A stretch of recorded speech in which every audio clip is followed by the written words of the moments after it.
¿qué relación, o me imagino que tiene que haber mucha equivalencia entre cómo aumenta o desciende la pobreza con la situación macroeconómica del país? Que parece una obviedad, Ujú. pero todavía existe ese discurso de la meritocracia, de que él es pobre porque no quiere Claro, trabajar, como quiere si a ser alguna pobre. persona le gustara estar Ujú. pidiendo moneda en una esquina antes que tener un trabajo en Claro. blanco.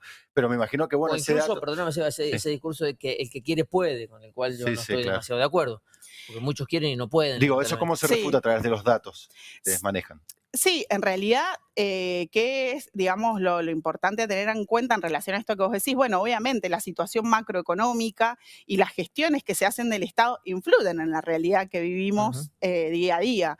Y eso tiene que ver con, bueno, un montón de aspectos que hemos estado discutiendo particularmente este año, pero por ejemplo, el tema de los ingresos es un gran debate actualmente en nuestro país, porque si bien, además de la inflación, que es, digamos, algo que afecta a toda la población, pero sobre todo, digamos, a quienes menos tienen o Claro. quienes tienen un salario de manera constante, repercute de forma directa, también, digamos, el tema de los ingresos es hoy un gran debate para todos, digamos, los sectores trabajadores, porque los ingresos en Argentina están muy bajos Claro. al nivel de la inflación, y eso es algo que también me parece que hay que poder verlo, porque si pensamos en trabajadores de algunos sectores del Estado, por ejemplo, como los sectores de los trabajadores municipales, Ujú. los ingresos son muy Muy bajos, bajo, Sí. muy bajo. muy Es más, bajos. estamos casi en pleno empleo, pero la Claro. gran mayoría no logra cubrir bueno, nada, alcanzar la línea que marcan muchas veces como pobreza, ¿no? Sí, eso creo que son parte de los grandes desafíos que tenemos Ujú. para adelante, la mejora de los ingresos y cómo hoy en día ser trabajador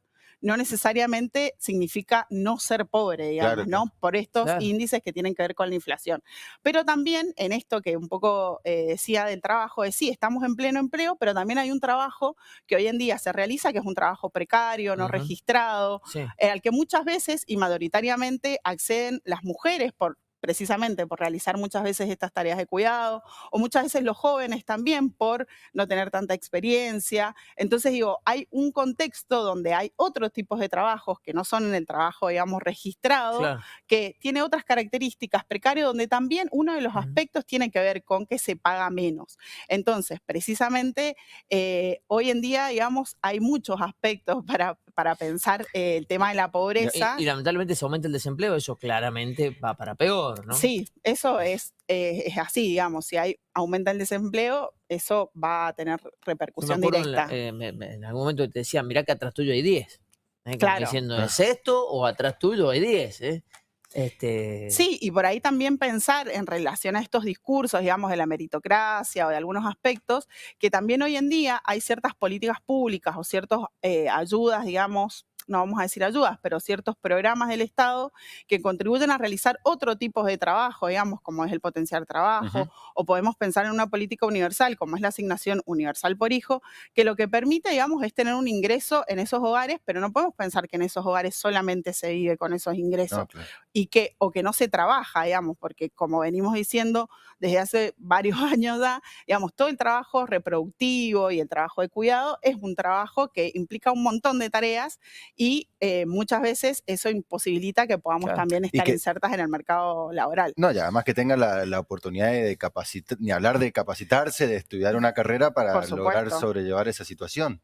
La Sí, falta de sí. oportunidades. Las desigualdades estructurales nos ponen en lugares distintos a la hora de pensar en perspectivas de vida o proyectos de vida. Claro. Y eso es importante que lo reconozcamos. Obviamente hay casos donde hay muchísimo esfuerzo, donde hay una red social, una red comunitaria que acompaña para que algunos de esos proyectos, ya sea Claro. como estudiar, terminar carreras o poder dedicarse a alguno de los trabajos, pueda ser posible. Y eso también es algo que es importante que tengamos en cuenta, porque hoy en día, o justo para pensar un poco esto de lo que presenta el Observatorio de la Deuda Social en relación al tema de la pobreza, lo que se observa es que en realidad es muy importante cómo se van dando estrategias desde las comunidades, desde las familias, Para resistir. para poder sostener, digamos, ante estos indicadores y distintas estrategias que se dan desde la comunidad Ujú. también o desde las organizaciones sociales para poder acompañar y hacerlo un poco más livianito, si Qué se tremendo. quiere, a este Sí, claro. contexto. Vos sabés que si algo caracteriza al 7 es hemos con todos nuestros compañeros recorrido tantos merenderos, tantos lugares comunitarios, y uno a veces piensa qué sería de nosotros si no existiera eso, ¿no? Esa solidaridad que brota básicamente porque la gente es solidaria.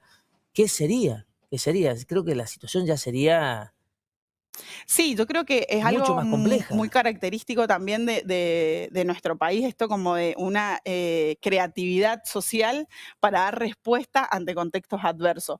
Aún a pesar, digamos, de todo lo que nos pasó en la pandemia también Sí. surgieron un montón de estrategias que se dieron desde las comunidades, de las familias, para poder pensar de qué manera nos acercábamos el alimento si el otro estaba enfermo, cómo hacíamos para cuidarnos de manera comunitaria. Bueno, Sí, sí. múltiples estrategias. Bueno, creo que también en nuestro país, por distintos momentos que hemos tenido que atravesar de crisis, nos hemos podido dar respuestas que han tenido que ver con una fuerte tradición de solidaridad que existe en nuestro país y que es fundamental también a la hora de pensar, Claro. digamos, estos temas. Antes del cierre, ¿querés darnos alguno de los datos? Porque veo que traías algunas cosas anotadas y por ahí no tuvimos la posibilidad de que lo contaras.